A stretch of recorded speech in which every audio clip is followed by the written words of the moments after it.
My name is Sean Thomas, and I'm the author of Be More Today, a 40-day guide to a better version of you. As doctor of physical therapy, I've seen thousands of people do great things. They came to me with ailments, physical ailments, pain, issues, and they got through them, all because they decided in their mind they were going to do it. And I guarantee you, if you just trust the process and be persistent, you too can be the best version of you.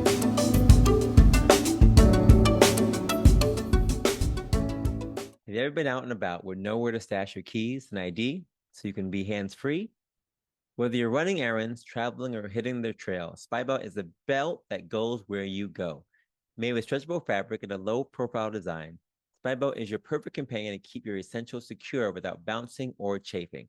Choose from several prints and colors in the original, a wider band in the Pro versions, or the newest Spy Belt, Whiteout, an all-white belt that is perfect for summer. Visit www.spybelt.com to get your Spy Belt today. Run smart, run free, run with Spy Belt. Don't let aches and pains hold you back from living your life. At Jack Physical Therapy, our experienced clinicians create a personalized treatment plan that fit each and every patient's needs uniquely. Whether it's recovering from an injury or enhancing your performance, we've got you covered. With over 150 locations throughout New York, New Jersey, and Pennsylvania, there is sure to be a JAG Physical Therapy location near you. Visit jagpt.com and book an appointment today to get back the life you love. That's jagpt.com, jagpt.com. Welcome to the Be More Today show. Don't forget to like and subscribe to our show today.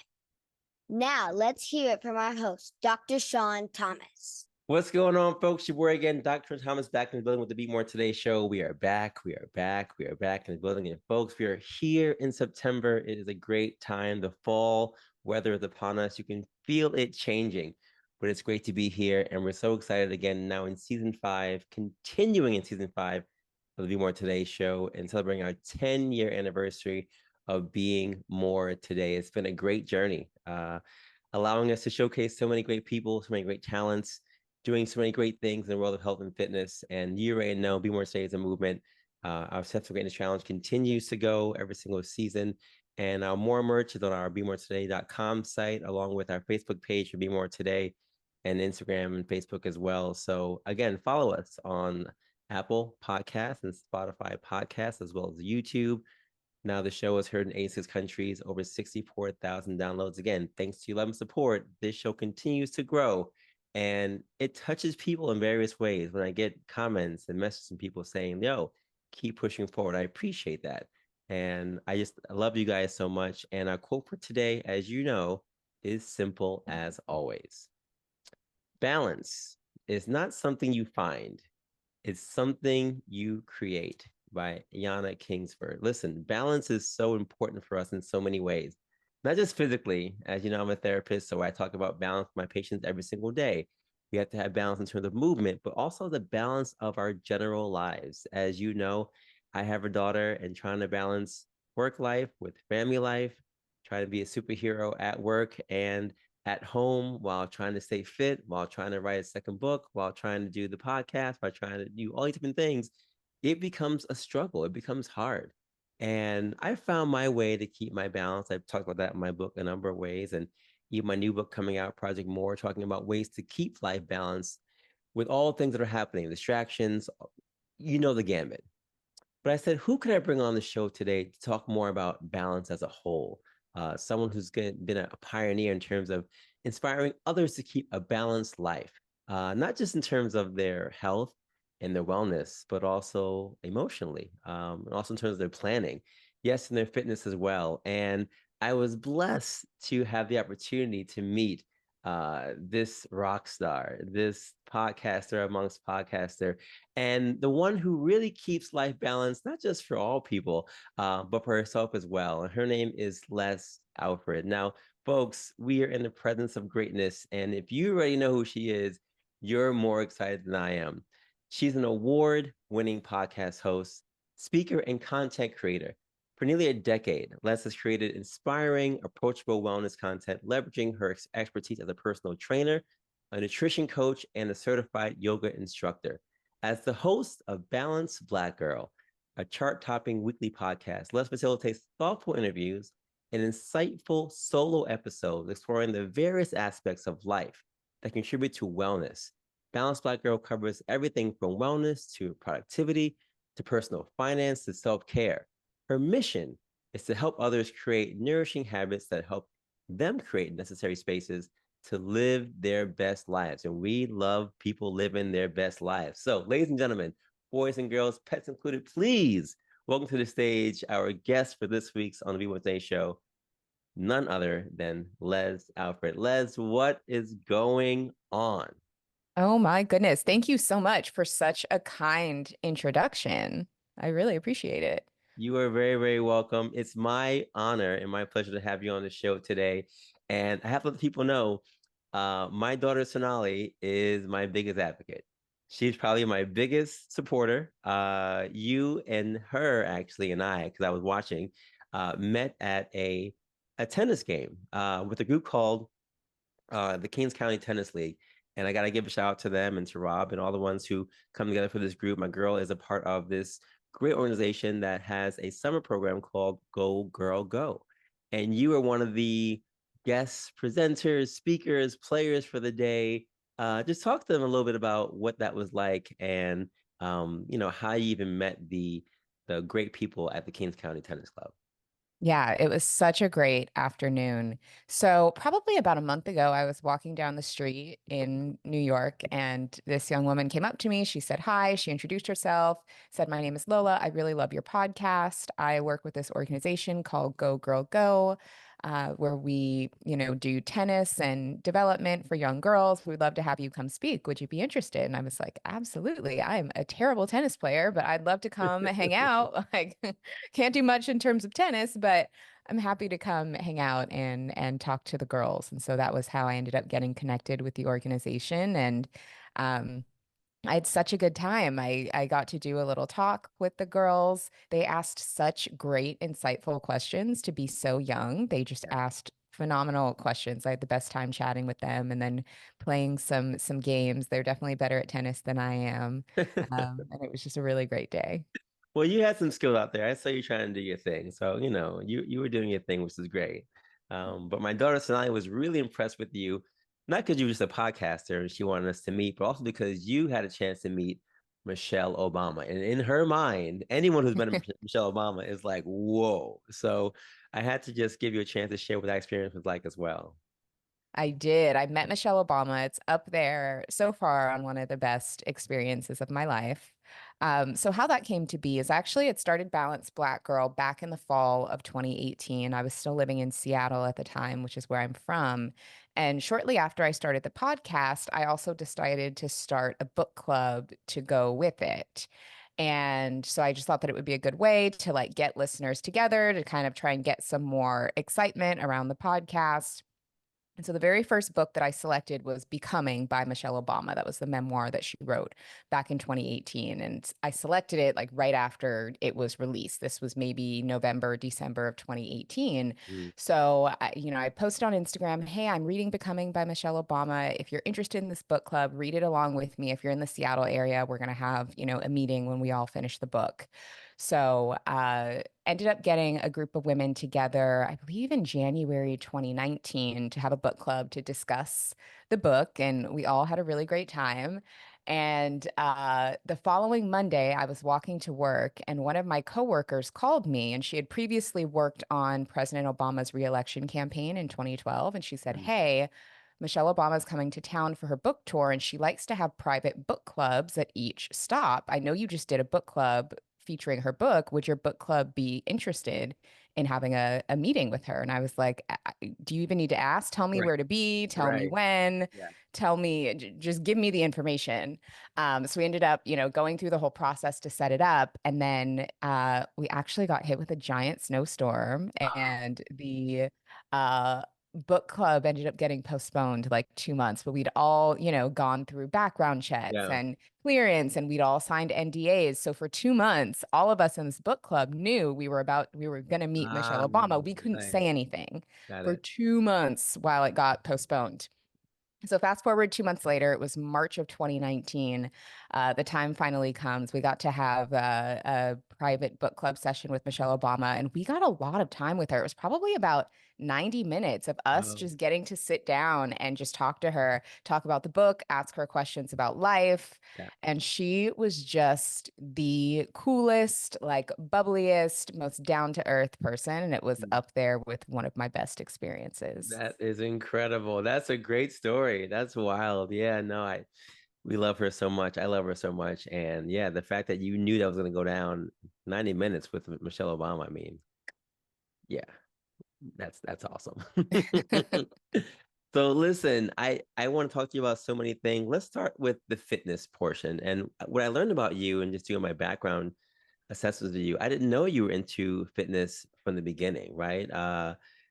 Yoga instructor, personal trainer, nutritionist. It's a lot. And you're doing so many things in health and wellness. How did that even start? How did you get involved in this? Were you a health science major? Were you always into fitness? How did you get into this fitness track to begin with?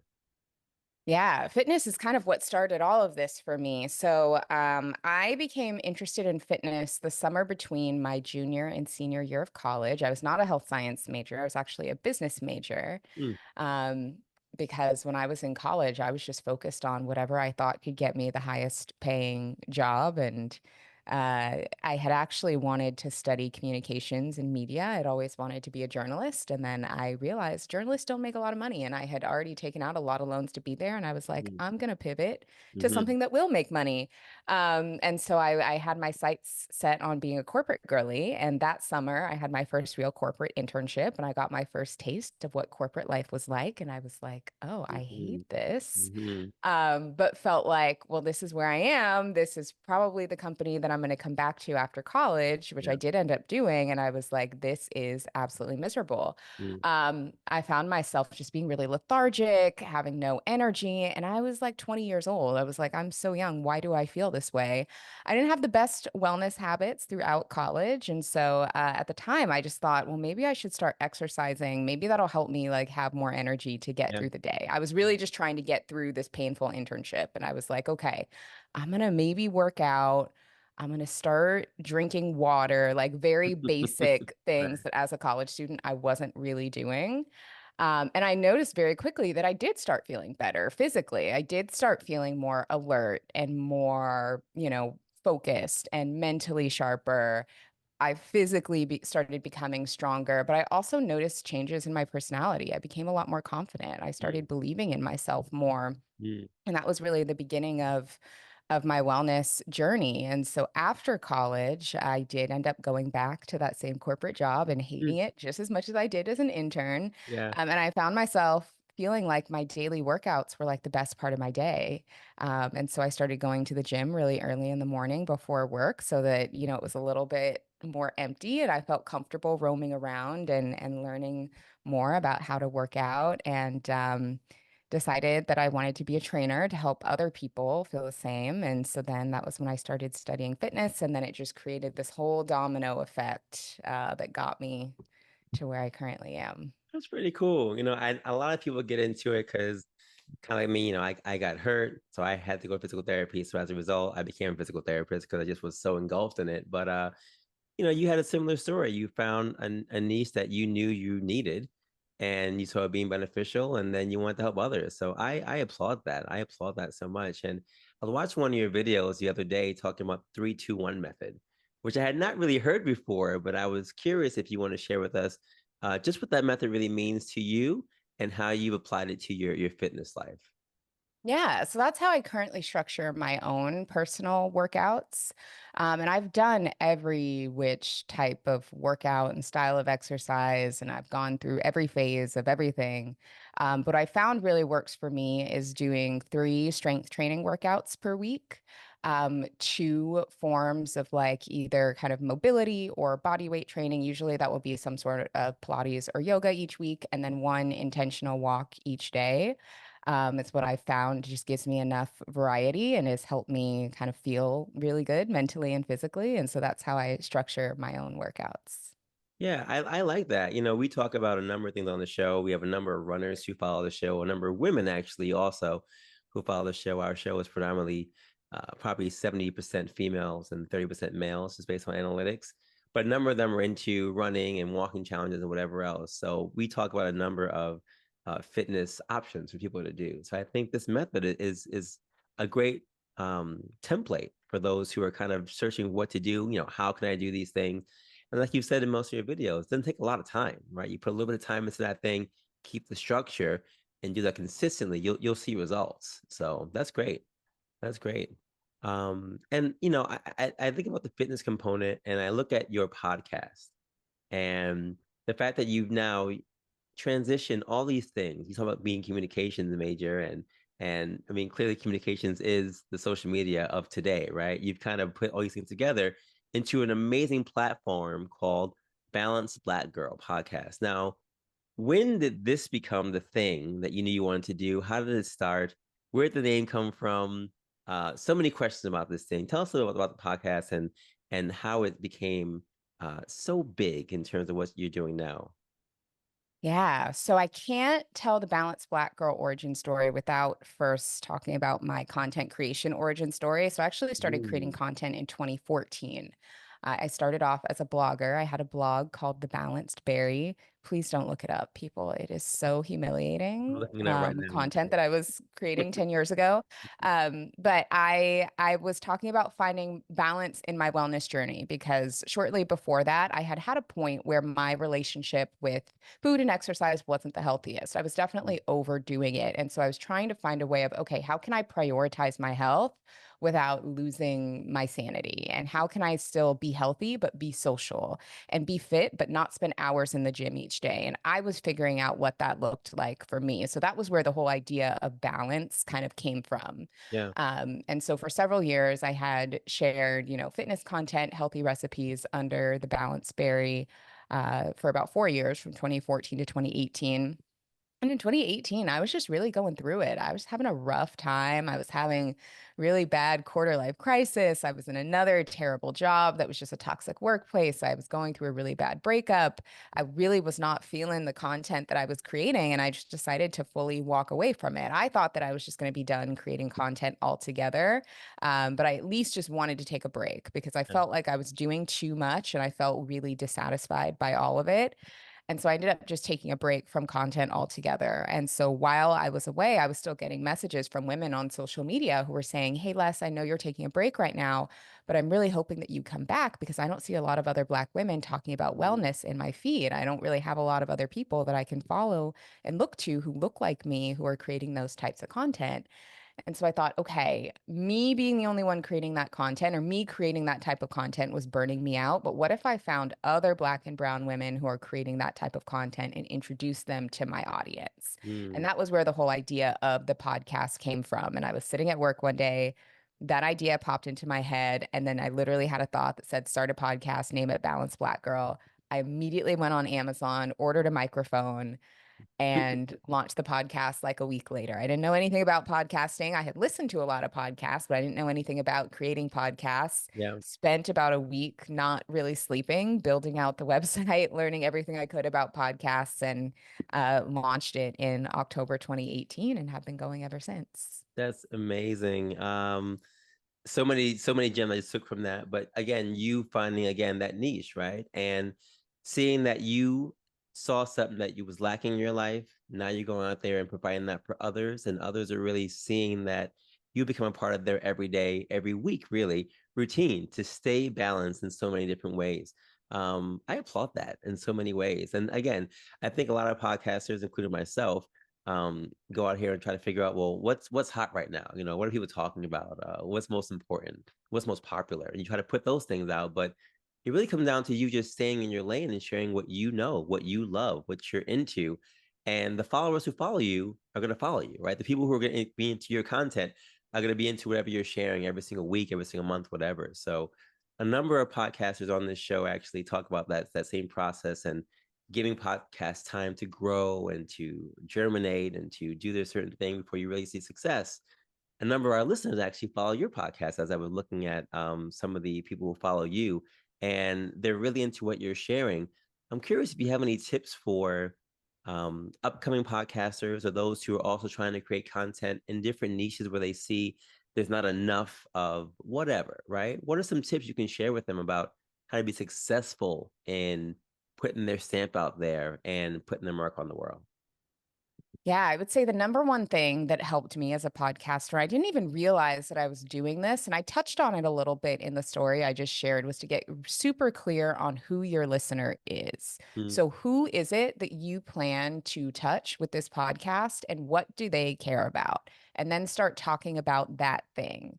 I think where a lot of people get tripped up when they start podcasts specifically is they think, well, I have a lot to say, or I'm really funny, or me and my friend, everyone says we should start a podcast because we're right. so great. Yeah. So we're going to do it. And then everyone's going to love it. We're going to get people to care about it. Right. It's really hard to do that. It's actually a lot easier to figure out who do you want to talk to, what do they care about, and start talking about that thing because that's going to grab their attention. That's what's going to get them invested versus just putting more noise out there and being frustrated when people don't care. Mhm. And so getting super crystal clear on who is the listener and what does this show do for them that someone else isn't already doing, and then being super consistent.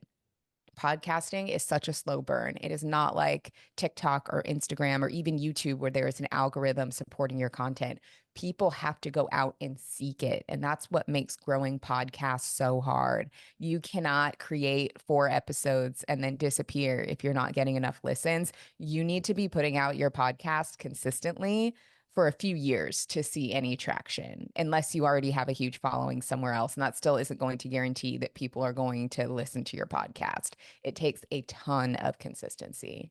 Yeah, yeah, no, I definitely hear that. There was a certain time where I had all my friends on the show, my parents on the show. It's like, let me just bring on anybody I can bring on the show. And for me, it felt like I was just trying to put content out there, but it wasn't really concentrated content. We're just talking about whatever I felt like talking about at the time. But yeah, once I got down to a science and really found my own niche, I did find that numbers was going higher and there were more content people coming in and even advertisements coming in for those certain things. So I agree with you on all those things. And I think the beauty of podcasts now is that anyone can do one, right? Anyone can get a mic and set up whatever they're doing. But like you're saying, it really comes down to what you're sharing and who you really want to talk to. And just looking at your platform, your sites, even the TikTok place you've been putting up, so much of what you do is all related to balance in various ways. So since I have you on the show today, I gotta have you share about all the things that you keep in balance, right? And I'm just looking for maybe some of your top tips. Doesn't have to be a lot, but just maybe a couple of tips that you want to share. And I'm going to rapid fire this to you because I know you're a professional at this. You're one of the best. So you've done a number of shows on wellness. And I know wellness is a big topic, right? There's a spectrum of wellness in terms of so many things. But you shared a number of great commentary on wellness tips for living a balanced life. So if you had to give 1, 2, or even 3 tips for your top wellness tips for those who are listening to live a balanced life, what are some of the tips you usually share to those who are trying to be well in their regular 9 to 5? I would say to understand that life is seasonal. So I think a lot of people get frustrated with this idea of balance because they think that balance means that they need to be giving 110% to everything all the time. It means I have to be killing it at work all the time. I have to be in the best shape of my life all the time. I have to be the super parent all of the time. And that is just not possible. I actually think balance is understanding what is my biggest priority in this season? How can I hold everything else steady? And how can I give most of my energy and focus to that one thing that matters right now? So let's say you are in a season where work is super demanding. Maybe you're working towards a specific goal, or you have a lot of clients that you're working with, or you're trying to get promoted. And there's just a finite amount of time where work is occupying more of your energy. During that time, you are probably not going to have the time, energy, or capacity to spend hours in the gym and be Olympic level fit. Mm-hmm. Maybe you can get in 20 to 30 minutes of good movement to keep yourself, active. Maybe not the best shape of your life, but you're active. And then that frees you up to do what you need to do at work or to do what you need to do at home. And then maybe in another season where work is a little more chill, then maybe you can kick it up at the gym. And maybe that is your focus where you're like getting in really good shape and you feel snatched or all of those things. It's Mm-hmm. about understanding what is the main thing and giving yourself grace for the other things that are secondary in that moment.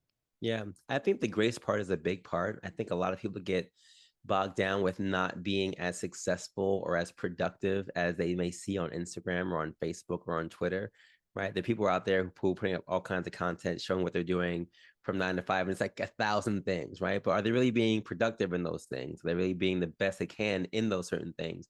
And I don't think so. I think, like you're saying, if you can really be succinct in what you're doing and give yourself grace, which is something that I've actually had to learn myself to do better. I mean, the show is called Be More Today. So much of what I do is about being more in this, more in that, more in that. But sometimes being less is really better, right? To say, I'm not going to be as aggressive in terms of what I want to do physically today. We'll do a half an hour or 45 minutes of this, and that's going to be enough, at least for today, because it's always going to be tomorrow, God willing. So yeah, I think that grace component is something that is challenging, but even I am still trying to get my hands around that, to really embrace that and not feel bad that I didn't do as much as I could have today, but I did what I had to do to get that thing off the list. So well done. I appreciate that. Productivity, right? So you talk a lot about being balanced in terms of how productive you are. What are some tips you can share for those who are trying to be more balanced in terms of their productivity in a regular balanced life? Yeah, similarly, I think a lot of people think of productivity as doing more. So, how can I cram as much as possible into my day? I define productivity very differently. I define productivity as how much space can I create. So, it's less Mm, about doing more, it's more about being efficient with the things that I need to do. And how can I create as much space for the things that bring me joy? So, if I'm working for 12 hours straight, being a worker bee, I don't think that that's productive. For me, that actually feels really inefficient because I'm like, I probably did something redundant and I probably wasn't managing my time well if I'm doing that many little medial tasky things. But if I can get a few hours of really focused work done on things that maybe really move the needle in my business, and then I have time to work out, to read, to spend time with my family for leisure, that to me is so much more productive because I'm doing the things that I need to do and then I'm creating space for what brings me joy. So I really encourage people to not look at productivity as doing more, but how can you be efficient to do the things that matter? And how can you create space for more of what truly matters to you? mm, mm. So how do you stay focused in that realm, right? 'Cause I think a lot of people get distracted with so many things, whether it's distracted by social media, distracted by the fact that they don't want to actually they have a hard time being focused in that moment, right? Whatever the case is, I think distractions are one of the things that takes away our focus to be productive. And that's where we start to become less productive and we start doing things redundantly because we're just like, let me just do whatever I can. What are your tips to stay focused in that space, right? You make that space and now you have it, but staying in that space, I think it's hard for some people. So what are your tips on that? Yeah, I actually did a podcast episode a few years ago about time management, and I called it time abundance. So it's this Mm, idea of managing your time similarly to how you would manage your money. So instead of seeing time as this thing that you never have enough of, time can be a resource that you budget and allocate. So with your schedule, with your day, with your focus, how are you telling your time where you want it to go? How are you telling your time how you want to spend it? So for me, I like looking at the beginning of the week, mapping out, okay, what are the different tasks that I need to do? How can I be really realistic with myself about how long things take? Because a lot of times things tend to take longer than we think they do, and we overload ourselves with these to-do lists that are a mile long when it's actually not possible to get all that done, and then we get distracted. yeah. I'll look at my schedule and I'll map out when I'm going to do different things. So I'm telling my time and I'm telling my focus where I want it to go. So like Mondays and Fridays, I don't do meetings. Those are Mhm. days for purely getting things done without interruptions of calls and things popping up on my calendar. Like meetings are for Tuesdays and Thursdays only so that I Mm, can have uninterrupted time to get things done. And so, and I know that that's also really hard when you have a 9 to 5. I had a 9 to 5 for 13 years, so I totally mhm, get it. But doing the best you can to allocate your time and tell it where you want it to go, seeing time as a resource, not something that you're constantly running out of. I also find that if you're getting distracted, and this is also very different, if someone is, let's say, diagnosed with something like ADHD or something mhm, that then mhm, that's where you talk to your doctor and you have a treatment plan to support what you need. But for the kind of average person who gets distracted, sometimes when we have a hard time focusing, it means we need to take a break. And it doesn't mean that we need to take a break to go on Instagram. It means we need to Right. take a break to look out the window, to go outside for a 10-minute walk, to get a drink of water, to listen to a song for 5 minutes and dance it out, and then go back to our task. It means that like our brain needs a break. We need to honor that, and then we can get back to it. Yeah, no, I honor that completely. I completely agree with that. And I think the hard thing for people is that uh they feel like they deserve a break, right? So they sometimes look for that thing, and sometimes it's warranted, right? You worked hard, you deserve a break, but then that break that's supposed to be 5 minutes turns to 10, turns to 15, and all of a sudden the same amount of time you put into being productive, you put that same amount of time into your break. So it becomes a longer day where, yeah, that's when the redundancies kind of happen, and the pitfalls also happen. So yeah, I think structure is great. I have a problem with structure myself, and I think that's why you and I can relate to this productivity concept. But I think for a lot of people who do struggle with the concept of time being so important, that's a big pitfall for them. And I talked to a lot of my friends who are like, "Yo, how do you do so many things throughout the day? Like, what's your secret?" It's not really a secret for me. I'm just on schedule. Maybe because I have patience. I know I have people scheduled. By the time I walk into my building and the time I walk out, people are coming in every 15, 20 minutes. And I know who's coming in, what they be doing for their hour session, and then they're out the door. So my life is pretty much structured in that same regard from Monday to Thursday, because Friday's my day for meetings. So I don't treat on Fridays. Friday's my day for meetings, checking email, whatever else. And during the week, those things just don't happen. But for me, during the week, I'm structured from 7 to 3 or 1 to 8. Those are my time to say, I'm doing this with these people, and it's structured. So my life also has that same structure with my fitness, even with my water intake. I drink the same amount of water pretty much throughout the day at the same time. So my life is structured that way. I think for many people, structuring their way like that helps. And I know you mentioned in some of your other episodes about journaling, how journaling can be a great way for you to come together and make sure that you're writing down what you want to do for that certain day or for a certain week. And I've done that in many ways. I even have in my calendar, 7 to 8, that's my running time. Whether I want to run or not, whether it's raining or not, I'm going to go outside. I'm going to run. That's what I'm going to do. 6 to 7, that's going to be my workout time on certain days. So for me, that works. I think for you, you probably do something similar. But I think journaling is great. Talk to us a little bit about journaling and how that also can be a component to keeping focus when things can be somewhat distracting.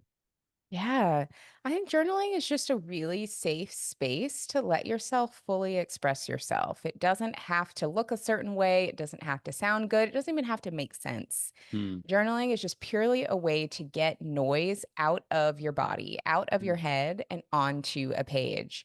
And so for me, journaling could look so many different ways. There are some times where I will write in detail about how I want the upcoming day to go, because I'm usually journaling in the morning. So I'll write about how I want the day to go. Or sometimes I'll write and I'll complain about everything that's bothering Mm. me. It'll be my own little personal burn book.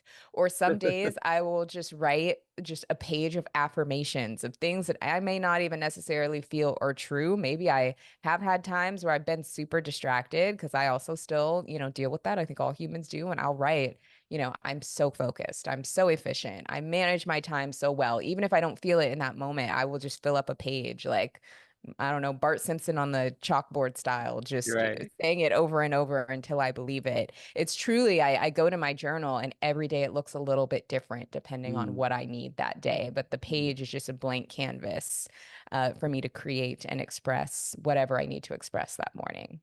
Do you journal every day? Most days, I would say usually Monday through Friday, I journal. Yeah, that's amazing. In my book, I have my first book and my second book, I have like little journaling sections that you can put in. I mean, it's a 40-day guide, so you kind of do it for 40 days, but every chapter has like a little section for you just to write whatever, thoughts on the day, thoughts on what you expected, how it went, whatever else. And I think for me, when I'm doing those challenges, I'm in it. But when I'm not, I don't. And I probably should be journaling more, because I know there's so many thoughts that I have. I have my little note section on my phone where I write down the most random things throughout the day. But I do think taking time to really sit down and write down, like you're saying, even the gripes you have during the day, the thing that didn't go well, to write those things down just to get them off your chest. I think that's a great idea. So I might actually start doing that myself. Yeah. Yeah, that's cool. You shared a number of things just talking about time and talking about finances. We can be better in terms of our finances as well. Personal finances, something that I think each of us has our own difficulties with, especially in a today's society where it's so hard to balance what you want, where you want to be, and where you're going. We're talking about school, we're talking about loans, we're talking about jobs, time, whatever else. But personal finance by itself can be difficult to balance. So, what are some of your top tips for personal finance for living a balanced life? I mean, I think a lot of it is about understanding your own personal relationship with money, understanding the different conditioning that you may have around how you approach money. So getting really clear on what that's like and dismantling things that may be harmful. So a few years ago, I was in a space where I was like very, very focused on personal finance. I had, student loans. I had really wanted to go full time in my business, and I just really needed to make some financial changes to get to that point. And so a lot of it really started with understanding how I viewed money and what my relationship to money is like, and realizing that I always had this attitude of such scarcity, of feeling like no matter how much I had or didn't have, I never had enough, and just this Mm. deeply rooted fear of never having enough. And so when I started examining that and unpacking that, understanding where that came from and releasing that, then I was able to transform my relationship with money, which then helped me have just a healthier set of habits around it. So I think a lot of it is just really understanding what is the individual's current beliefs around money? What were you raised to believe about money? How are you still holding on to some of those things? And how can you release it to have a new relationship with money? Yeah, I think the cultural component to that is a big one. I think the way that you were raised or that people are raised when it comes to talking about money is huge. Especially trying to contrast that with, again, what people see in terms of social media, in terms of what they see at their jobs, whatever else. Those things are hard, especially if there's no space for people to be able to really be in a comfortable space in terms of what they're actually experiencing day to day, right? I'm talking more about the nutrition aspect, right? Maybe what you want to eat doesn't balance with how much money you have to buy that thing for the week, or what you want to do vacation wise to deal with your self care, even your wellness might not balance out to what you may have in your bank account to actually do those things. So, what are some tips you can share for those who, yes, they say, you know what, I want to have a real talk on my finances. I want to be better. I want to be more balanced, but I also know that what I have in my bank account doesn't always add up to what I want to do to be more balanced in my life, right? I want to take vacations. I want to do more self-care things. I want to do more wellness things, but I don't have the finances to do those things. So, what do you share with someone who says, look, I want to be more balanced, but how can I do that financially in a way that's going to be easier for me to make sure I can do it, but still have enough money in my bank account to take care of the bills? Yeah, I mean, it's hard because I don't think that there is a tip that can help with that, right? Life is more expensive than it's ever been. Facts. Um, I think we all know that like the answer is to have more money, but we can't tell people, we'll just go get more money. Right. It's hard. I think really the only thing you can do is the best you can with what you have. Mm, And if you are at a point where you are truly seeking more financially, it could be a long road, but then that could look like, okay, do I need to continue my education so that I can get a better job? Do I mm, need to move into a different industry? Do I need to start a side hustle or get, a second job? And it's really hard because I think so many people are already so overworked. And so I don't want to tell people, work more, be a, right. but that is the answer. I mean, it's hard because life is more expensive than it's ever been. It's not getting less expensive. I think people are feeling more squeezed. So I think it's really about doing the best you can with what you have. If there are opportunities to move into a different role or to a different industry, or into something where you could maybe be paid more, or if you have an idea or a business that you want to do that can help you generate more, really leaning into that. I also think that for some things, we see these lofty things and we automatically think, well, I could never afford that. And sometimes it helps just to do the math of like, okay, Mm, you see everybody else is having their Euro summer and you're mhm. home on the couch and you're pissed off because you feel like everybody gets to do that and you don't. Well, how much does that actually cost? That was me in 2021 when we had that brief moment where like everyone had started getting vaccinated and it seemed like everybody was in Italy Right. summer of 2021 and I was home in LA, I wasn't broke, but I couldn't afford to go to Europe. And I was like, well, how is everybody doing that? And I Yeah. was being such a hater from outside the club because I wanted my Euro summer too. And I Yeah. thought to myself, okay, girl, well, if you want your Euro summer, let's get a pen, let's get a piece of paper, and let's map it out. And so I looked at, okay, what is the average cost of a plane ticket from Mm, LA, where I lived at the time, to Paris, where I wanted to go? Okay, this is how much it costs during that time of year. Okay, well, how much does the average hotel cost? Okay, it's mm, this much. Okay, if I want to do tours at these museums, how much are tickets? And then I got a list of like, okay, this is about how much money I need if I want to do that Euro trip. And then it took me about 2 years of saving and, doing extra work and side hustling. And in the summer of 2023, I did get to have my little Euro trip and spend my month in Europe and have my eat, pray, love moment. And from the outside, people maybe thought, well, oh, she's just another person who's like spoiled mm, and gets to do whatever. They didn't see that 2 years before I felt the right. same way. And I had to map out line item by line item how to make it happen, and spent 2 years saving and working multiple jobs to make Yeah. that happen. Yeah. So sometimes you can have the things you want. You may not be able to have them right now, but if you take the time to like map it out, and it could take a couple years, I get it. Everything is taken a really long time for me in life. It could be possible. It just may not be possible right now. But if you start now, then you could get there. Yeah, yeah, and I like the sacrifice. You talked about that. I think the sacrifice portion is what people are missing. And again, social media, I love it. I love it. I love it. I love it. But then sometimes it's like, yo, what? Like you said, everyone just sitting here going this place and that place, and I'm just here, you're just here. The sacrifice that happens behind the scenes is huge. And I think a lot of people have a hard time with that because it takes time.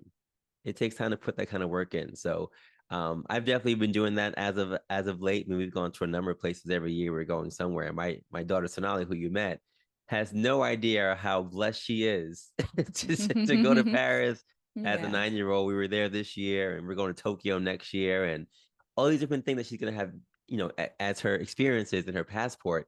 Has no idea how blessed she is, right? But a lot of work is being done on the back end to get those things done. And I think, yes, taking time to say, let's map this thing out.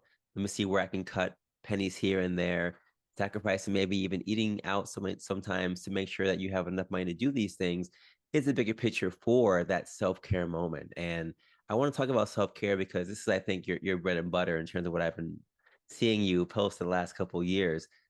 Self-care is a big thing, right? We talk about it in so many ways, even in terms of the corporate worlds and regular job. We talk about, yes, self-care is so essential. Make sure you're taking care of yourself, so you can take care of other people, etc. But keeping a balanced life with self-care is huge. And I think for many of us, self-care has a variety of options, right? When you talk about either just aesthetically or what you're doing in terms of your time and your leisure. So this is your bread and butter. What are some of your tips for self-care when it comes to living a balanced life? I think people need to understand what area of their life needs the most care. So is it physically? Does that mean that you need to pay more attention to your physical body? Do you need to go to physical therapy? Do you need to start working out more? Do you need to start eating better? Do you find that your relationships need the most care? And maybe that's the area that you put more focus on. Maybe you need more self-care in the terms of like spirituality and what that looks like for you. Or maybe self-care for you is getting your money together. So I think it really starts with, okay, what is the area that you need the most care of now, right? We talked about that when we were talking about the definition of balance. What is the main thing right now that needs your attention? What is the area of self-care that is going to help you feel most cared for? Because for some people, it could be different. For some people, maybe they do like more of the aesthetic, getting their nails done, and that really does something for them. But to somebody else who is like, actually, I just really need community, and being around my Mm, people is what's going to help mm, me feel cared for, then maybe taking the initiative to make plans with friends is going to be their act of self-care. So I think it really starts with identifying what helps you feel cared for and what is accessible to you in this moment to help you get that feeling. yeah. So, question for you: what's your self-care thing? I mean, my whole life is self-care, Yeah. honestly. It's like I feel like I weave self-care into everything that I do. Everything from my routines to just my days. I'm very diligent about my morning routine and having my time to read and journal and meditate and work out. Reading fiction is a huge source of self-care for me. My daily walks are a huge source of self-care for me. Cooking is self-care for me. Mm, I've kind of turned self-care into a lifestyle. yeah, yeah. But I mean, I think that's the whole thing, right? I mean, that's why you are balanced, and in this season of your life right now, right? You've kind of balanced everything in a way that everything is seamlessly working to keep you even keel. And when you're there, you can be your most productive self, you can be your most financial self, you can be your most spiritual, all those different things. So I applaud that, because I think a lot of people are looking to find, well, what can I do to make sure I'm doing that? And for you, you find it. For me, it's more fitness. I have fitness in all of my, I guess fitness and community are my two things. I love the fitness aspect of everything. It's what I do for my 9 to 5 or whatever times I work, seeing patients. But in terms of that, also me giving my health knowledge and tidbits to my patients, my running club, to the workouts I give to community for free, to even acts of kindness that we do, in my community for church. They're all connected to connecting with people in a very, very tactile way, a physical way. And for me, that's my self-care. I feel great in those circles. I feel great when I'm moving. It's when I'm not moving where I feel like, what's going on? I don't feel well. I need to get moving again. I got to get moving again. So I think when you and I have found those things, we feel balanced. But for other people who are trying to find those things, it does come down to maybe journaling, maybe trying to figure out what's going to be for them, to see what they have to connect dot wise to also feel balanced in their everyday lives. So I'm curious, you, Les, as I give you my last question. I've asked this question for everyone on the show this year about how they have been or intend to be more in 2024. You've done so many things. You've won awards for this podcast. You've done so many things with your various platforms. But are you doing anything this year that you're saying, you know what, I want to do more in 24 and I'm doing it? Or is there something that you want to do this year you haven't done yet that you're looking to do more before this year closes out? Yeah, I would say that this has been a pretty big year of stillness for me. So this has been Mm, my first year living in New York. This has also been my first year doing the podcast and content creation full time. And so with that, I scaled back in a lot of ways. Like my apartment in New York is a lot smaller than the one I had in LA, or I used to mm, travel quite a bit. And I have been pretty intentional about not really doing any big trips or travel at all, because I really wanted to get used to my new surroundings and be more mindful of my budget now that I'm full time, and it looks different when I don't have corporate work. And so this year for me has been all about settling into my new normal, just because in 2024 I've had so many big life transitions, moving to the East Coast and becoming a full-time entrepreneur.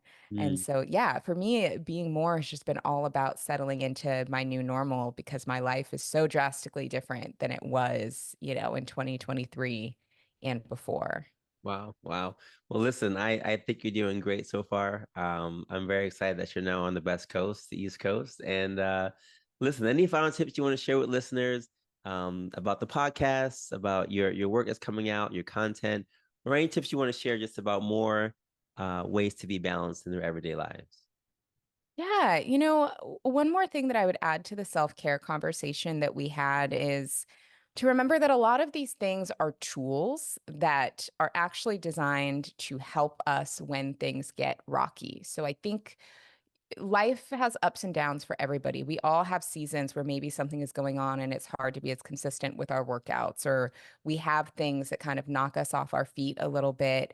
And instead of seeing those things as, okay, well, now I messed up because I can't be as consistent, or I can't do this, or I can't do that perfectly, those are actually the moments that you're training for. When you are working out, you are training to be more physically fit for what life is throwing your way. When you are journaling, when you are meditating, you are training to be more mentally fit for the things that life throws your way. So seeing those practices as tools for when inevitably life starts lifing, I think has really, really helped me, not only with my consistency with those things, but also having grace for myself when those things are not as perfect. Remembering that it's all a practice, that life happens for everybody, and that we're all just training to be able to handle the things that come our way. So that was just one more thing I wanted to add. Yeah, no, well said, well said. Les, listen, where can people follow you on social media or otherwise? Yes. Well, you can listen to my podcast, Balanced Black Girl. New episodes come out every Tuesday, wherever you get your podcast. So, wherever you're listening or watching this, Balanced Black Girl can be found as well. So, make sure you subscribe and tune in. And then you can find me on Instagram and TikTok at Balanced Less. Les, I appreciate you so much. You made this one for the books, and I'm super excited to continue to follow you. I know my listeners who follow you already are super geeked to have you on the show, and I'm gonna have to have you back. I'm thinking maybe I bring you back with some of our guests who follow you, so maybe they can ask you some questions individually, just to kind of get some more content from you, and just to be in your presence. I mean, you are a rock star. I thank my daughter Sonali for connecting us together. She's my biggest advocate again, and she says hello. And yeah, looking forward to just working more with you in the future and excited that you're on the East Coast. I wish you the best. Thank you so much. No problem, no problem. And folks, she said so many poignant things today. I am full. I mean, I feel more balanced just by listening to her than ever before. And it's true. There are so many ways you can be balanced in your regular life, putting things together and figuring out what's best for you, whether it's the journaling, whether it's the fitness stuff, whether it's just taking time to see what you need to do, taking those breaks when the distractions are going to come, because they're going to come, right? No one's perfect. We all have financial challenges. We all have bills to pay, but also want to do certain things. So, what's it going to be for you? What are you willing to give up to make this life more balanced for you?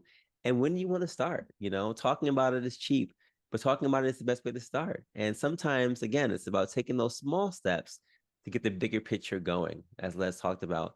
And our quote for today, as you already know, balance is not something you find, it's something you create. She's created a whole platform talking about this balance life. And if you have not followed her show, please go on those platforms today and follow Balanced Black Girl, the podcast, and all her platforms as well. You will not be disappointed. She's doing amazing work and continue to give you good content to stay balanced in your everyday lives. So follow her, folks, and see you again on the Be More Today show. We'll see you next time and continue to be more in 2024. Peace.